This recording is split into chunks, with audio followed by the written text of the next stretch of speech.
20, deixa eu ver aqui, pulou aqui, 26, versículo 17. O título é A Última Páscoa e Santa Ceia. Olha aí que coincidência, né? A última Páscoa lá e foi o dia da Santa Ceia. Só o primeiro versículo. Quem achou diz amém. Quem não achou diz misericórdia. Não achou aí?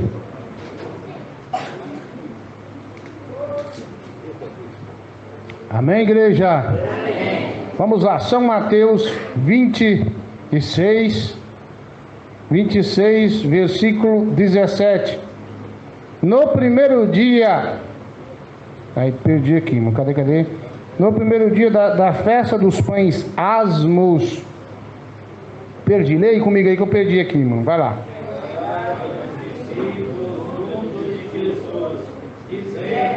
Onde queres que façamos a paz. Amém. Fala assim agora, Jesus, que goteja como chuva, tua doutrina em mim. Assenta e dá glória a Deus. Pode bater palma, Jesus merece.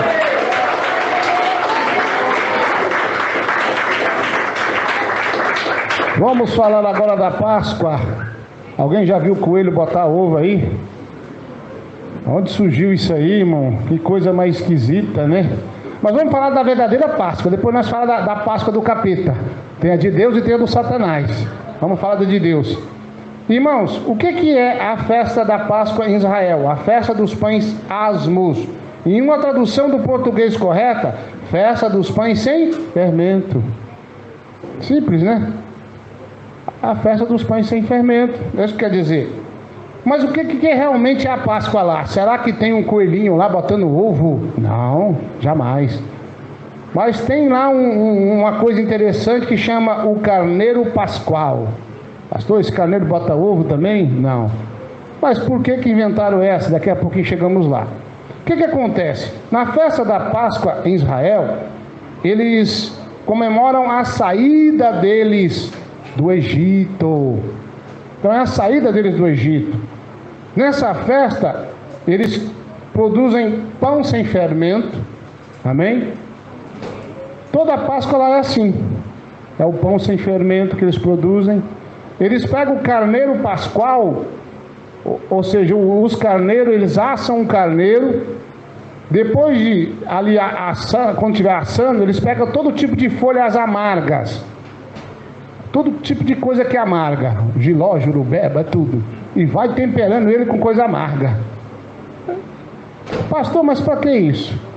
Aí então, depois do carneiro assado, eles comem com pão sem fermento e aquela carne amarga também eles comem. Simbolizando a amargura do povo de Deus no Egito. Quem entendeu diz amém. Eles começam a dar um para o outro, come. Isso simboliza a nossa amargura quando nós estávamos presos lá no Egito, 400 anos preso, escravizado pelo inimigo. E eles começam a contar como era lá e como o que Deus fez para tirar o povo do Egito. Os sinais, as pragas do Egito, o sofrimento no deserto, os milagres que Deus operou no deserto. Eles começam a contar a história deles. Pastor, peraí, o senhor está me dizendo que essa Páscoa do coelhinho não tem nada a ver com a Páscoa bíblica? Isso é que eu estou falando. Aí você vai lá e vai comemorar a Páscoa do coelhinho. Na verdade só é um disfarce. A verdadeira Páscoa da Bíblia é essa aqui, irmão. É relembrar que quando nós estávamos presos lá no Egito, como nós comia coisa amarga na mão do capeta e era escravizado pelo diabo. Então essa é a verdadeira Páscoa. Que aqui nós vemos que Jesus estava na Páscoa e também ele celebrou a Santa Ceia nesse dia. Quem entendeu diz amém. Então é só isso, pastor, mas como assim? Da onde veio a ideia de criar um coelho que bota ovo? Vamos lá. Olha, irmãos, nós vemos na história vários símbolos de deuses Uma dessas deusas da fertilidade é Afrodite. E tem vários nomes também. Várias partes do mundo, a deusa da fertilidade, ela tem vários nomes. Mas muitas delas, o símbolo da fertilidade é o coelho. Que coisa esquisita. Eles tinham os costumes de pintar ovos, que também simboliza a fertilidade, e dar um de presente para o outro. No paganismo e adoração à deusa da fertilidade. Quem entendeu diz amém. Quem está gostando diz aleluia. Pastor, mas então quer dizer que o diabo fez foi transferir o passado para o futuro, colocar o símbolo da fertilidade, que é o coelho, o ovo, que também simboliza isso, que eles pintavam o ovo e davam um de presente para o outro, e transformou o ovo em chocolate e pôs o coelho como símbolo da Páscoa, que já é antigo. Por que o coelho é o símbolo, é o símbolo da, vamos dizer assim, da prosperidade dessa deusa? Porque ele se reproduz rápido. Você pega um casal de coelho, você coloca ele trancado, mas a coelha, 3 meses ele dá a luz, mais 3 meses dá a luz de novo. Passado o tempo você vai comer carne de coelho demais. Eu tinha um parente que ele criava coelho para vender, né? E lá ele precisou de poucos casais, irmão. A reprodução deles é rápida. O ser humano, observando isso e associando o coelho com várias deusas ou deuses da fertilidade no mundo, são vários, eu estou citando só um aqui. Eles se associaram: o coelho se reproduz tão rápido, vamos fazer um culto ao coelho, a deusa. Se esse ano o milho der muito, se o arroz der muito, se nós produzirmos muito aqui na terra, se os animais der muito filhotinho, nós vamos fazer todo ano um culto a essa deusa. Aí então eles pegaram um coelho como símbolo da fertilidade, da prosperidade. Aí depois disso, achando um pouco, pegou os ovos e começou a pintar. E no dia dessa festa, um dá de presente para o outro: tamo aí, tamo lá. Então o diabo, ele é astuto. Ele pegou as deusas, os deuses antepassados, e colocou no futuro com a desculpa que Jesus tem alguma coisa a ver com isso. Quem entendeu diz amém. Pegou uma festa bíblica, que é realmente a Páscoa, é uma festa bíblica, e transformou nisso que estamos vendo hoje. Mas o que é a Páscoa? É a ressurreição de Jesus. Espera aí, irmão, está tudo errado. A Páscoa é uma festa, uma celebração, virou uma bagunça, irmão.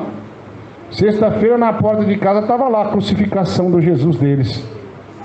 Eu acho engraçado que é 45 dias, né? A quaresma, 45 dias. Não pode comer carne vermelha, mas o padre está se lambuzando com churrasco todo dia. Sabia que ele come carne vermelha todo dia, o padre? Aí o abestado fica lá sem comer carne vermelha. Um dia uma pessoa falou para mim assim: você não pode comer carne vermelha. Eu falei: por quê? Porque não pode, por causa da quaresma. Eu falei: eu não vou comer se não tiver, se tiver eu vou comer. Não tem esse negócio não, irmão. Então o que acontece? Aí eles passam 45 dias, não pode xingar, né? Mas apesar que xingam, guardando não sei o que. Aí na sexta-feira, eu gostava da sexta-feira da paixão quando era menino. Meu pai e minha mãe não me batiam. Menina, amanhã eu te tiro aleluia. Mas era bom. Era bom demais. Essa parte era boa. Mas não podia nem assobiar, que não podia também, chamava o capiroto. Aí guarda 45 dias, guarda a sexta-feira da paixão. E no sábado vai fazer o quê?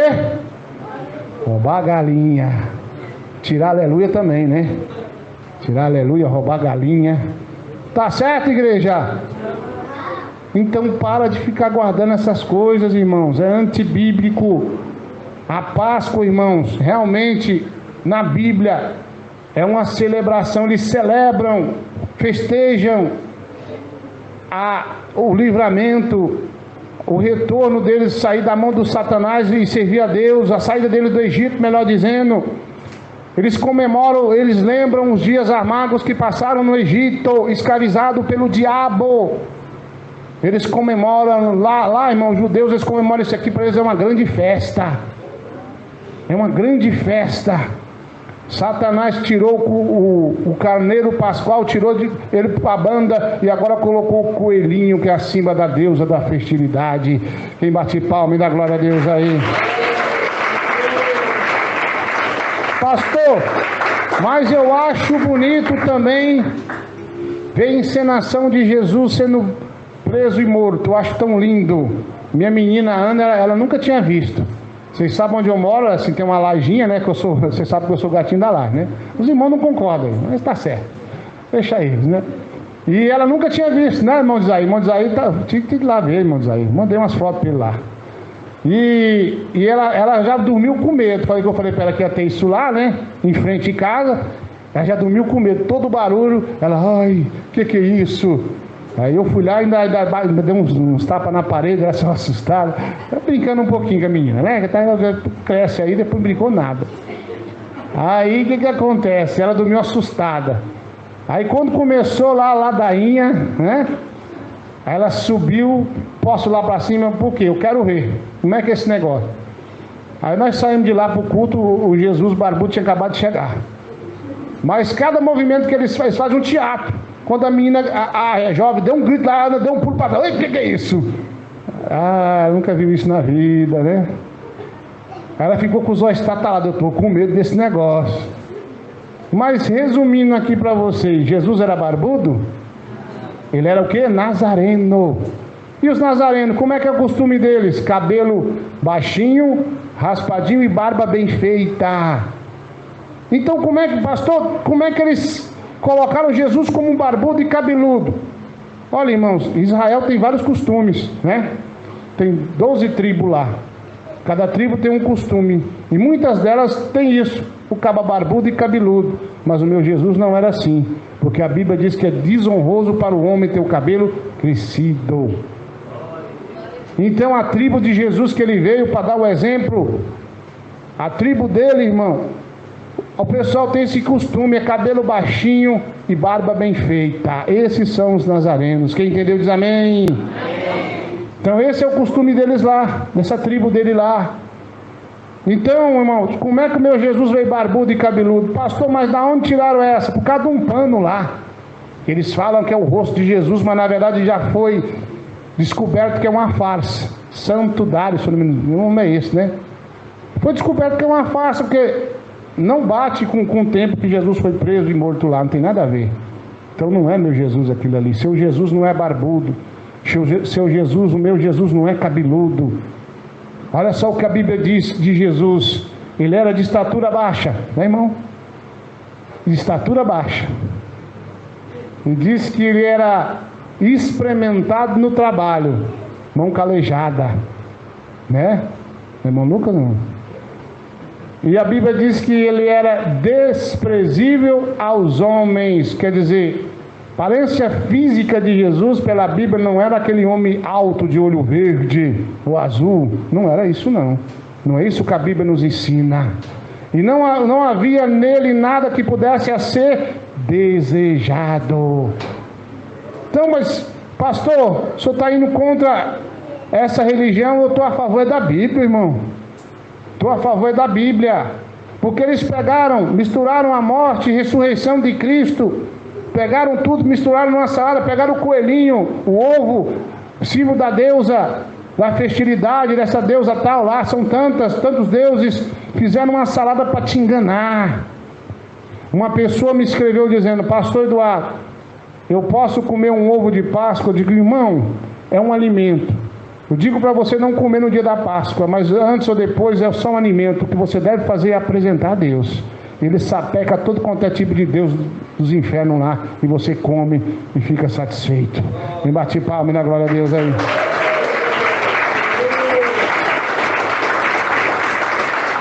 Então, meu irmão, minha irmã, cuidado que você anda ensinando teu filho que coelho bota ovo. Eu tenho um lá, né, o Billy, nunca botou ovo. Olha lá, ele dá muito trabalho. Ele escapa lá e é uma luta terrível para pegar ele. É o coelhinho da irmã Ana, Billy. Se você ensinar que o coelho bota ovo, ele vai ficar lá, esperando na Páscoa, vai botar um ovão. E não vai acontecer nada. Então não ensina essas coisas para o teu filho, não. Ensina para ele que a Páscoa não é o que o mundo está ensinando, não. Porque o mundo está enganado demais. Nós temos que ensinar nossos filhos a verdade bíblica. Se o povo de Israel lembrava do que passou no Egito, passou no deserto, vamos lembrar quem nós era no mundo, escravizado pelo inimigo. Quantos aqui passavam a noite bebendo cachaça? Às vezes você dizia assim, não vou beber, e o diabo fala, tu vai, meu cavalinho, vamos. Não, não é. Quantos aqui eram escravizados pelo inimigo?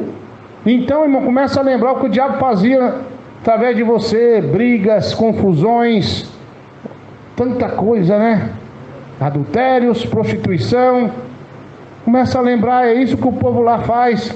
Como nós éramos escravizados pelo diabo, como nós éramos escravizados pelo inimigo. Vamos lembrar aqui o que Deus fez na nossa vida, resgatou nós para servir a Ele. Essa é a Páscoa verdadeira. Essa é a Páscoa genuína. E o nosso Jesus, o que dizer do nosso Jesus, irmãos? Eles fazem um teatro encenando ser Jesus. Quem é digno de encenar ser Jesus aqui? Quem se acha digno o suficiente para isso?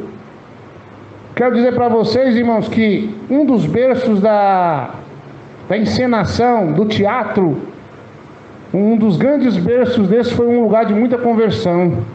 Ali onde havia deuses estranhos, que era a Grécia. A Grécia, irmãos, era do berço da encenação teatral. Eles tinham, irmão, lugares especiais para pessoas encenar. Muitos encenavam a ser deuses e daí ia. Então lá foi um dos berços da pessoa mentir, encenar, ser um ator, ser uma atriz. Mas quando o Evangelho chegou nesse lugar e os crentes se convertiam, aí então era instruído a não participar mais do teatro. Era instruído, você se converteu, você não vai no teatro e nem você vai fazer papel de nada no teatro, porque isso aí é uma mentira. É uma mentira, igreja. O cidadão faz o papel de Jesus quando o cabo ali vai tomar uma cerveja. É um Jesus já cabeludo, um Jesus barbudo, totalmente antibíblico. Às vezes é um homem que ensina Jesus, é até casado, ou sei lá o que. Então não serve não. Então quando as pessoas se convertiam, eles eram automaticamente incentivados a deixar de ir no teatro. Isso deu muito problema para os irmãos lá, na Grécia Antiga, que eram perseguidos. Olha, tem uma seita do caminho aí, tem uma seita dos nazarenos, estão dizendo aí que não pode mais participar das encenações, porque eles investiam, os gregos, irmãos, eles colocavam na praça grandes teatros para todo mundo assistir as encenações. Então eles é um berço do teatro no mundo, mas quando se convertiam as pessoas, eles eram induzidos a não participar mais disso que é pecado. Por que eu estou dizendo isso? Eles fazem um teatro, uma encenação. O pior de tudo isso, irmãos, é que o teatro entrou nas igrejas que se dizem evangélicas, com coreografias, com cenas teatrais e muito mais. Um belo dia, um irmão mandou para mim uma escrita dizendo: sua igreja é tão certinha que ela tem até teatro. Eu pensei, uai, quem dos irmãos se rebeliou e está fazendo teatro? Aí me mandou o link. Quando eu olhei o link, estava escrito Igreja Pentecostal dos Filhos de Deus. E parecia ser um teatro lá, uma encenação, até vídeo. Aí eu falei assim, irmãos, eu não vejo o vídeo, mas eu estou vendo que o irmão está equivocado. A nossa igreja não é essa. Escrevi, Igreja Pentecostal do Filho de Deus. Aqui não tem teatro. O irmão pediu desculpa.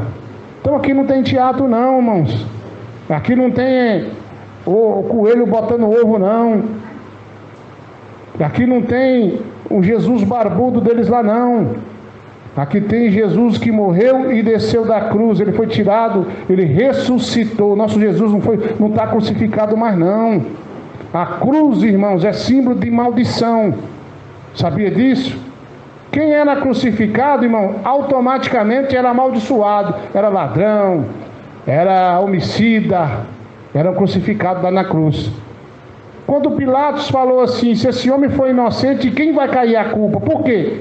Porque se fosse crucificado alguém na cruz ali, Se ele fosse inocente, a culpa caía sobre alguém, e alguém tinha que ser amaldiçoado por isso. Sabia disso? Aí tem gente que põe cruz na sua casa, está amaldiçoando sua casa. A cruz é símbolo de maldição. E aí então, quando ele perguntou ao povo, melhor dizendo, o povo de Israel falou: que caia sobre nós e sobre nossos filhos. Pilatos lavou as mãos ali, dizendo: minhas mãos estão lavadas, não tenho culpa desse inocente.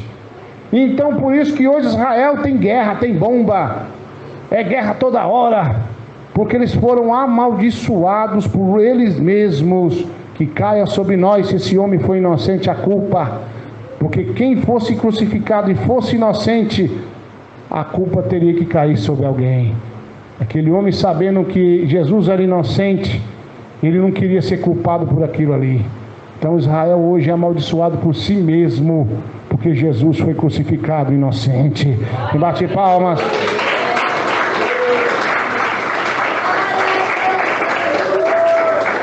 Amém, igreja? Então, nós não comemoramos Páscoa não. Amém? Cuidado lá com as encenações que estão, às vezes quer pôr seu filho nas encenações. Outra coisa que eu quero dizer aqui, tem gente que fala assim: pastor, a professora falou que o meu filho ou minha filha tem que fazer. Tem que fazer o quê? Tem que fazer nada. Primeiro, você é autoridade na sua casa, certo? Pai e a mãe. Segundo, que nós temos uma liberdade chamada religiosa. Por que eu estou falando isso? Tem gente me ligando: porque eu fui obrigado a baixar o WhatsApp. Mentira. Mentira de alguém. Alguém está mentindo. Você não é obrigado a nada não. Uma certa feita, o nosso pastor Raimundo do Ceará estava passando um problema. Ele era membro na época. Eles moram numa reserva indígena.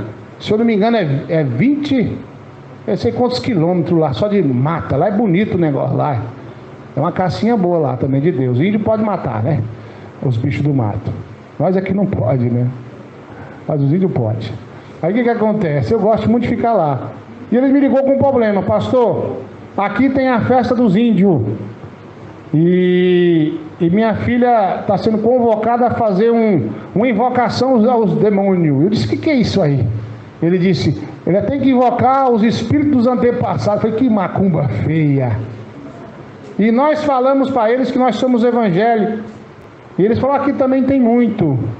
É uma celebração indígena, todo ano tem.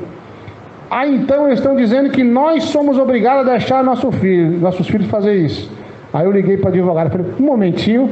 A doutora falou: que é isso, pastor? Primeira coisa que ele vai fazer é dizer: é minha filha, eu não aceito, ponto final. E depois, se não quiser, nós partimos para o outro lado, né? Que é a questão da liberdade da religião no Brasil, né? Mas só foi até aí. Aí ela falou: aí quando o pastor foi lá e falou, aí eu quero falar com esse pastor. Eu digo: me dê o número dela aí. Você acha que me atendeu que dia? Nunca atendeu, porque está errado. Eu só ia dizer para ela: doutora, eu digo, melhor dizendo, diretora, o Estado, ele é laico, né? O que quer dizer isso? O Estado, ele não se envolve em religião de ninguém. Uma coisa que as pessoas falaram assim: tirou o ensino religioso das igrejas. Ó, irmão, eu fiquei triste, eu gostava do ensino religioso, mas se o pastor pode ensinar, ou se a professora que é evangélica pode ensinar a Bíblia, o macumbeiro também pode ensinar como é que corta o pescoço de uma galinha preta. Que essa é a liberdade religiosa no Brasil. Então, irmãos e irmãs, estão ouvindo essa mensagem. Você está falando aí: minha filha é obrigada a usar calça no colégio, é obrigada a usar tênis. Mentira de alguém. Alguém está mentindo para você. Não é obrigada a nada. Eu disse para um pastor essa semana atrasada: pastor, o senhor esquece que eu tenho 2 filhas.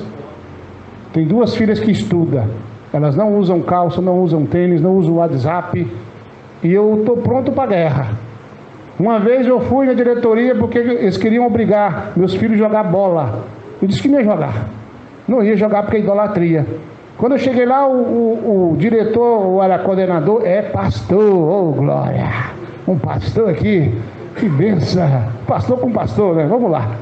Por que não pode? Eu disse: porque é assim, assim, assado. Ele disse: mas eu também sou pastor. Eu falei: o senhor está errado, pastor. Primeira coisa, o senhor não devia nem estar discutindo comigo. Porque o Estado é laico, pastor. O senhor sabe que o senhor não pode intrometer na minha religião. Ah, mas meus filhos fazem isso, fazem aquilo, irmão. Aí é problema seu, os meus não fazem, ponto final. Passar bem, virei as costas e fui embora. Aí eu disse para os meninos, eu quero que ele coloque 0 lá. Na minha época era bomba. É aquele bomba vocês. Bomba nada, irmão. Tem algumas leis no nosso país que é muito bom. Então, se você falar assim, meu filho vai participar da encenação de Jesus na Páscoa, e a escola diz que é obrigada só se ela for militar, porque você assina um termo lá, dando o seu filho para o Satanás fazer o que quiser. A verdade é essa. Quem bate palma e dá glória a Deus aí. Glória a Deus. Aí você fala assim, pastor, mas meus filhos são criança. Isso não é desculpa não. A lei na sua casa quem faz é você. A culpa vai cair sobre você. Amém? Se o seu filho ficou de maior e tem um canto dele, deixa ele voar para lá, faz o que quer. Mas na tua casa a autoridade é você. Se você deixar seu filho acreditar que o coelho bota um ovo de chocolate, daqui a pouco ele vai estar pegando as lembrancinhas do coelho e comendo, achando que é chocolate. É isso que ele vai fazer. Ah, o ovinho saiu muito pequenininho, né? Vai com essas mentiraiadas. Vai com essas conversinhas. Um dia, irmãos, quando algumas pessoas mentiram, né? Um dos meus filhos na época. Porque ele não queria dormir. Aí quando passava, olha o carro da pamonha. Aí para ele dormir dizer, olha, isso aí, o que é pamonha? Não, isso é um bicho muito feio. Pega menino no carro da pamonha. Aí toda noite o carro da pamonha passa, olha o carro da pamonha, vou dormir, o carro da pamonha vem me pegar. Eu nem me lembrava mais disso. Um dia os parentes reuniram para fazer uma pamonhada. Aí eu levei ele, fiquei ali brincando, tinha uma avenida lá, eu gostava muito de brincar. De repente gritaram, a pamonha saiu. Mas esse menino começou a correr e chorar pro lado da avenida. Olha o que mentira dá, tá vendo?